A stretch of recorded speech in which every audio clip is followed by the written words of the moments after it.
Today, we're taking a deep dive into a brand new investment thesis for a company you probably think you already know, Robinhood.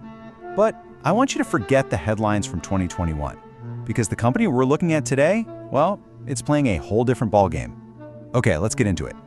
I want to start with this one question, because it's really at the heart of everything we're talking about today. What if that picture you have in your head of Robinhood, the meme stocks, the confetti, all the controversy, what if that chapter is already closed? And this slide, it just lays it all out perfectly. On the one side, you've got the old Robinhood, right? Totally defined by meme stocks and being super reliant on payment for order flow. But on the other side, you see the 2026 vision. And that's a global financial super app with multiple, powerful, and most importantly, diversified revenue streams. That is the pivot we're going to explore. So how in the world did they pull off a pivot like that? Well, it wasn't just one thing. It was a really strategic move built on three brand new engines of growth that are completely reshaping the business from the ground up. Here they are, the three big pillars. First, you've got the absolutely explosive boom in prediction markets.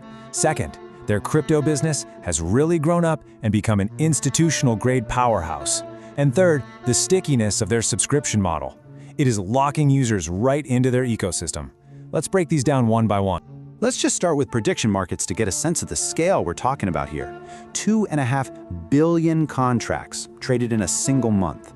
Look, this is not a side hustle for them. This is a massive, high-engagement revenue machine. It's driven by users making these frequent small bets on pretty much everything, from sports to politics, which keeps them on the platform all the time. Now, let's talk about crypto. The acquisition of the global crypto exchange Bitstamp, that was a genuine game changer.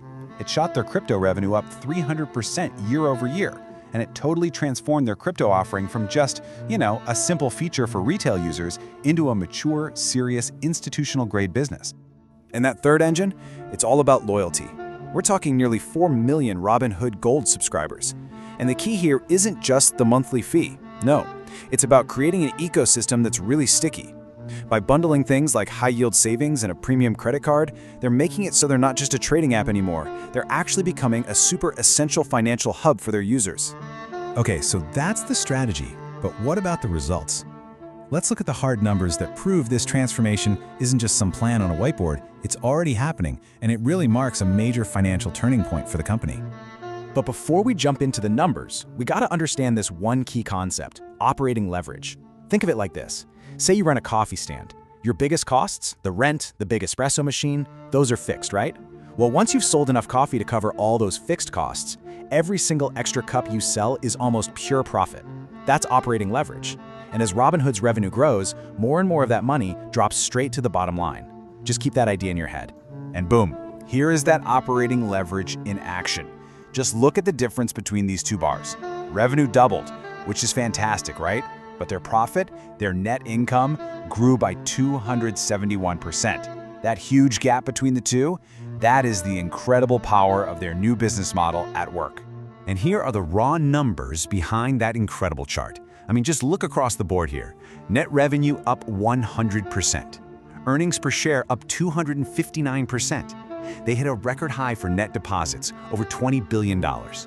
An average revenue per user, a really key metric, that's up 82%. Literally every single indicator is pointing in the same direction. Disciplined hypergrowth.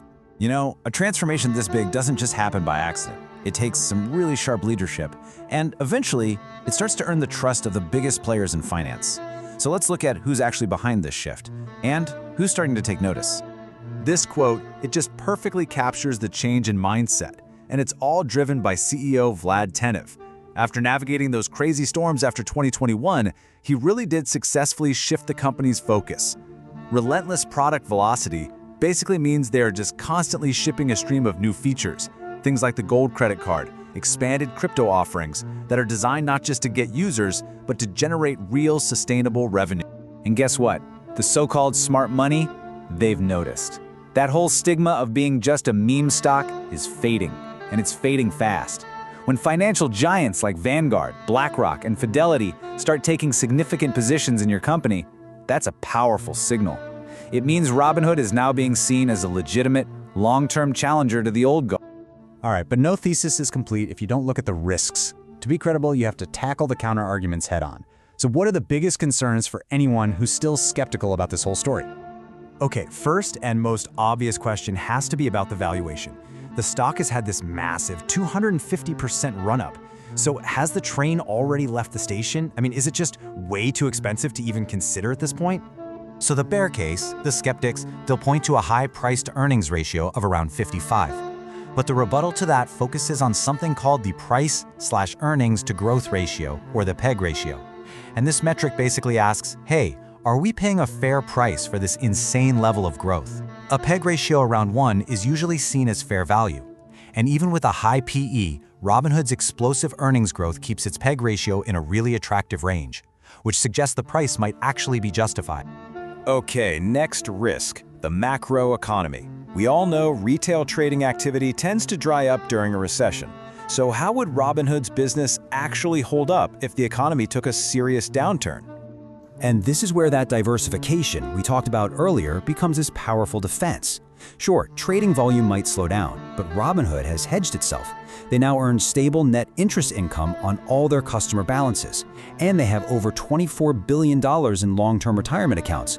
That provides a really nice cushion against all that market volatility.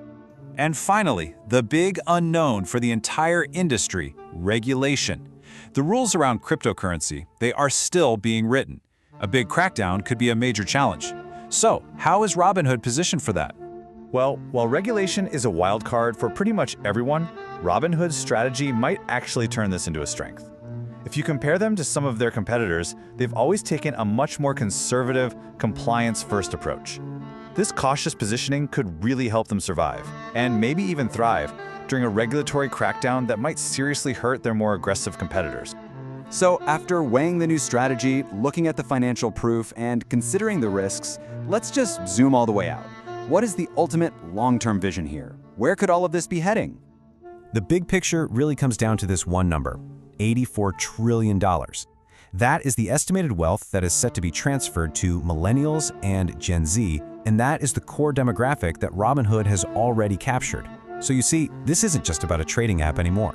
This is about becoming the primary financial relationship for the generation that is about to inherit an absolutely unprecedented amount of capital. And that brings us to our final question. With this dominant position among the next generation of wealth and a diversified, highly profitable business model, is Robinhood actually on its way to becoming the future of banking? Whether they can capture a meaningful slice of that $84 trillion pie, that is the question that will truly define their future.